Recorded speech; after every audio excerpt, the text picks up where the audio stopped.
ఏం చేసినాడు? అసలుకు దేవుని చిత్తం కనుక్కోవాలని దావీదుకు ఉంది కాబట్టి దావీదు ఏం చేసినాడు? ఏఫోదును తీసుకొని రండి అని చెప్పి అక్కడ విచారించినాడు. అంటే అక్కడ యెహోషువ దేవుని చిత్తాన్ని అక్కడ చేయాలి ఆ విషయంలోనే అనుకోలేదు కాబట్టి అక్కడ దేవుని దగ్గర ఏం చేయలేదు? విచారణ చేయలేదు. అంటే నువ్వు దేవుని చిత్తాన్ని జరిగించాలా అంటే ముందు దేవుని దగ్గరకు వచ్చి విచారణ చేయాలి. ఈ ఊరీము తుమ్మీం యొక్క ఉద్దేశం ఏంటి అంటే నువ్వు దేవుని ఎదుట విచారించాలా.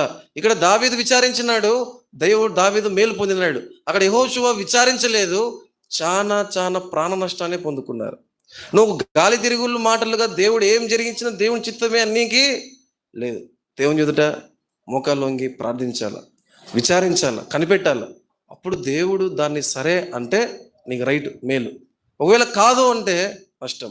అయితే యెహోషువ అలాగ అక్కడ చేయలేదు, విచారించలేదు గిబియోనీల విషయంలో. మొదటిది ఊరీము తుమ్మీం యొక్క ఉద్దేశం ఏంది?